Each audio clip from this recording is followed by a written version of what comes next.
Bismillahirrahmanirrahim. Alhamdulillahi rabbil alamin. Hamdan katsiran thayyiban mubarakan fihi kama yuhibbu rabbuna wa yardah. Salatu wassalamu ala nabiyyina Muhammadin wa ala alihi wa sahbihi ajma'in, amma ba'd. Para santri sekalian, kembali kita membaca kitab Al-Usul min Ilmi Al-Usul karya Syekh Muhammad bin Shalih Al-Utsaimin rahimahullahu taala. Silakan dibuka halaman 49. Al-Zahiru wal Mu'awwalu. Zahir dan Mu'awwal. Ta'rifu Zahiri, definisi Zahir. Al-Zahiru lughatan al-wadihu wal bayyinu. Zahir secara bahasa artinya sesuatu yang jelas dan jelas. Istilahan, Zahir dalam istilah usul fikih, maknanya adalah madalla binafsihi ala ma'nan rajihin ma'ahtimali ghairihi. Zahir adalah lafaz yang menunjukkan kepada makna yang lebih kuat, walaupun ada kemungkinan makna lain yang itu lebih lemah. Zahir adalah lafaz yang menunjukkan makna yang kuat, walaupun maknanya tidak hanya satu, ada makna lain, tapi makna lainnya ini lemah. Misaluhu, contohnya, qauluhu sallallahu alaihi wasallam. Sabda Nabi sallallahu alaihi wasallam, tawadda'u min luhumil ibili. Berwuduklah kalau makan daging unta. Hadis sahih riwayat Muslim. Fa inna adh-dhahira minal muradi bil wudu'i ghuslul a'dha'i al-arba'ati. Yang zahir dari makna hadis ini adalah bahwasanya maksud dari wudu adalah membasuh 4 anggota wudu, yaitu wajah, lengan, kepala, dan kaki. Ala sifati syar'iyyati dunal wudu'i alladhi huwa an-nadhafatu.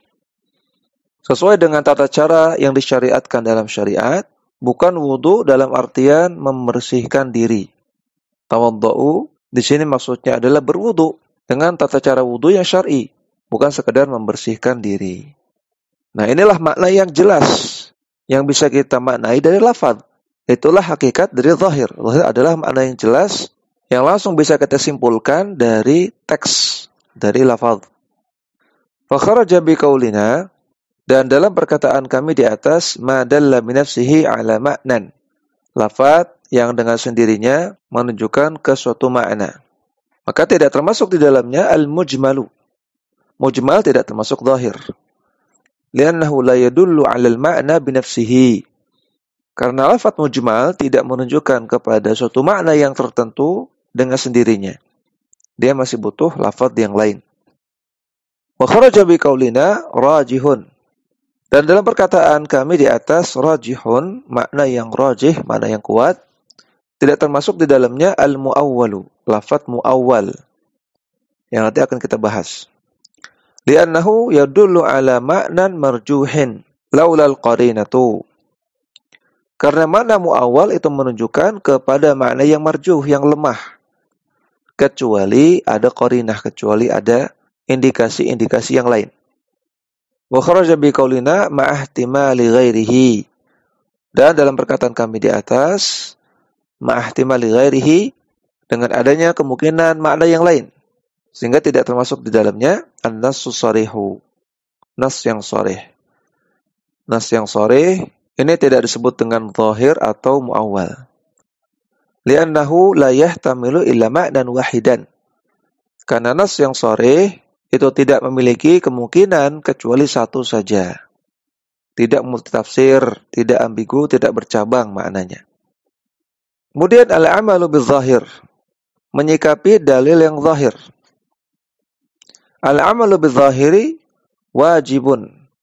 Mengamalkan dalil atau makna lafaz yang zahir, hukumnya wajib.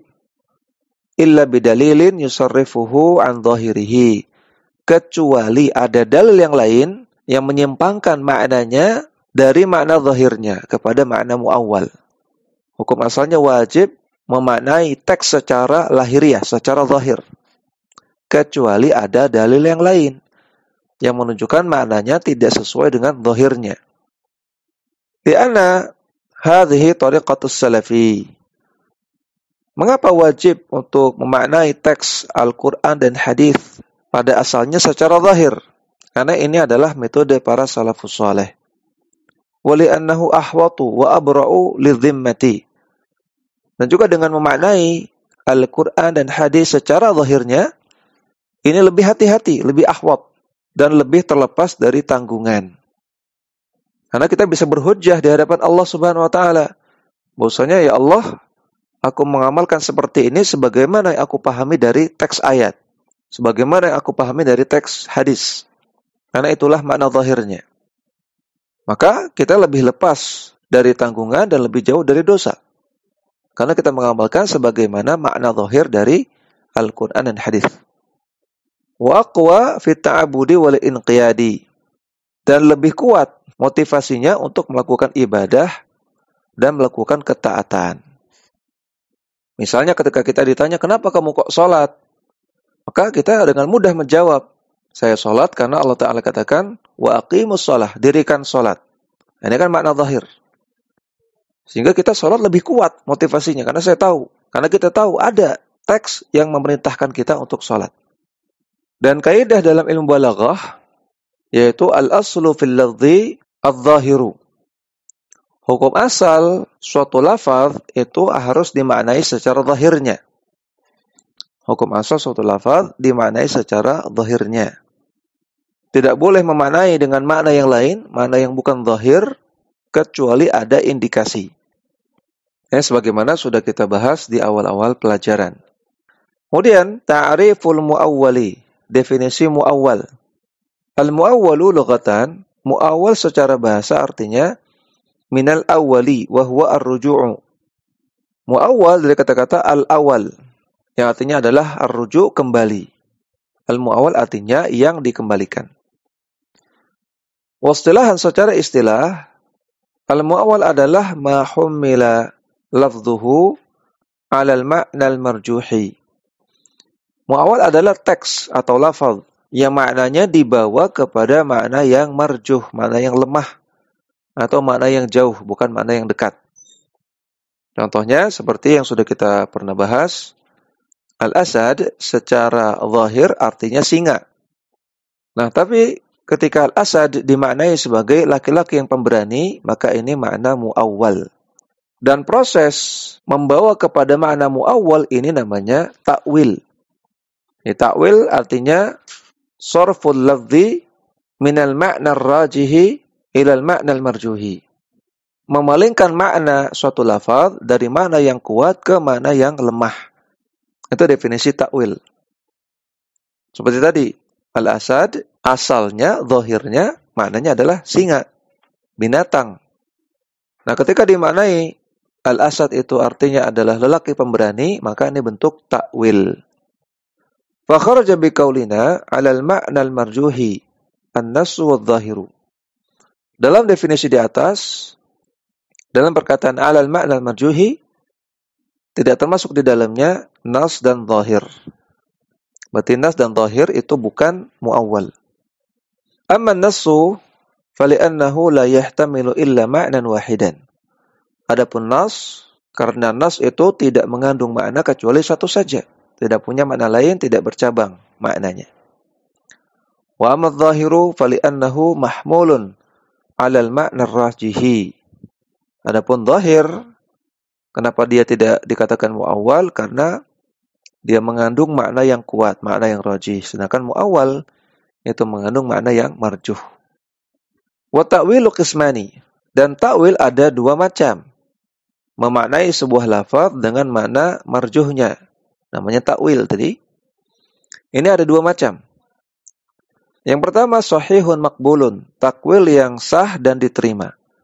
Yang kedua, wa fasidun mardudun. Takwil yang rusak dan tertolak. Yang pertama, fasahihu, takwil yang sahih. Takwil yang diterima adalah madalla alaihi dalilun sahihun. Takwil yang ditunjukkan oleh dalil yang sahih. Artinya dia memaknai sebuah lafaz dengan bukan makna zahirnya, bukan dengan makna yang dekat, tapi dengan makna yang jauh karena ada dalil. Contohnya, katakwili qaulihi ta'ala, was'alil qaryata. Seperti mentakwil firman Allah Ta'ala, tanyalah kepada kampung. Was'al artinya tanyalah, al-qari artinya kampung. Maka makna zahirnya adalah ayat ini perintah untuk bertanya kepada kampung, bertanya kepada bangunan-bangunan dan tanah-tanah di kampung. Tentu tidak mungkin, ya kan? Nggak mungkin orang nanya sama bangunan, sama tanah.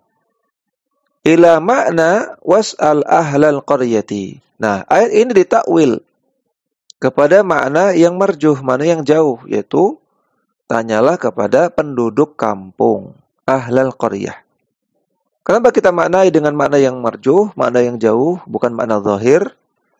Li'annal qaryata nafsaha la yumkinu tawjihus su'ali ilaiha. Karena kampung, yaitu bangunannya dan tanah-tanahnya, nggak mungkin untuk bisa ditanya. Ini qarinah. Jadi qarinahnya berupa qarinah akliyah. Logika. Nggak mungkin.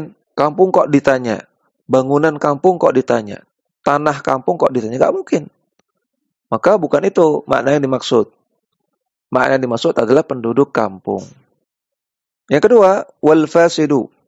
Takwil yang rusak. Malaysa alaihi dalilun sahihun. Yaitu takwil yang tidak dilandasi oleh dalil yang sahih. Ka takwilil mu'attilati qaulahu ta'ala.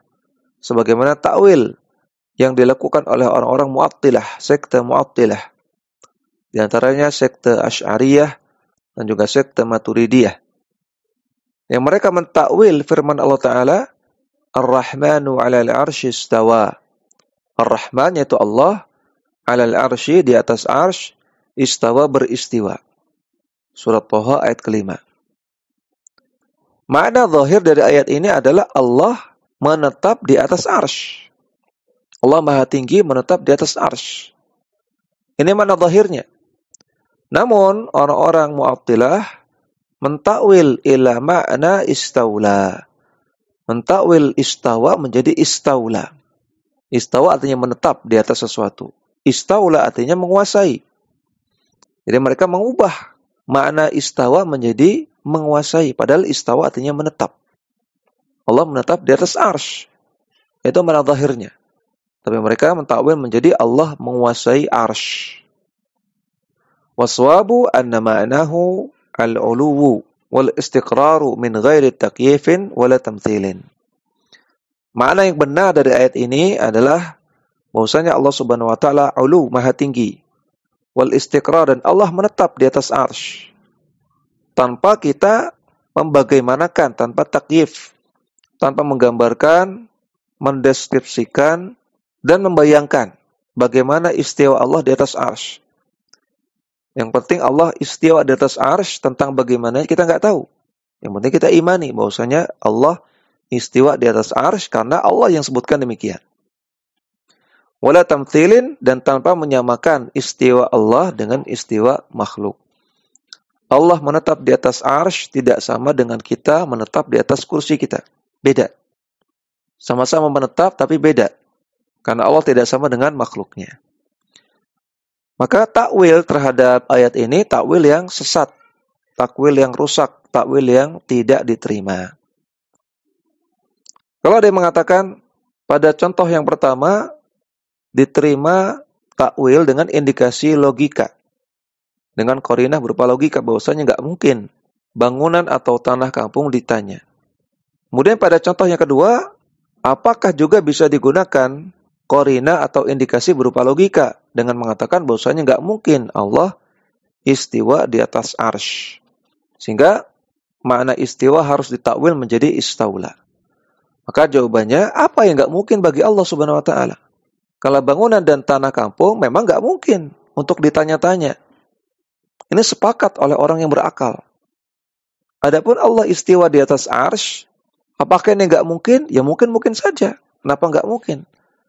Innallaha ala kulli syai'in qadir. Allah Maha Kuasa, Maha Mampu atas segala sesuatu. Maka ini perkara yang bisa Allah lakukan. Tidak ada masalah apakah Allah ingin istiwa, Allah tidak ingin istiwa. Terserah Allah. Dan ketika Allah katakan Allah istiwa di atas arsy, wajib kita imani. Sehingga tidak bisa di sini menggunakan logika untuk mentakwil istawa menjadi istaula. Karena itu perkara yang mungkin, perkara yang bisa dan mampu Allah lakukan. Dan kaidah dalam ilmu balaghah mengatakan bahwasanya syarat bolehnya mentakwil dari lafaz yang zahir kepada lafaz yang muawwal adalah lafaz tersebut tidak memungkinkan untuk dimaknai dengan makna zahirnya.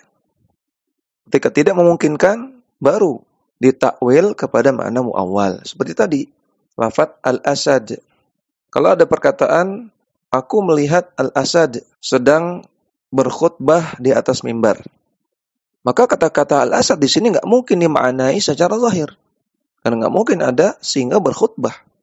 Nah, sehingga kata-kata al-asad di sini baru boleh ditakwilkan kepada makna muawwal, makna yang marjuh, makna yang jauh, yaitu lelaki pemberani.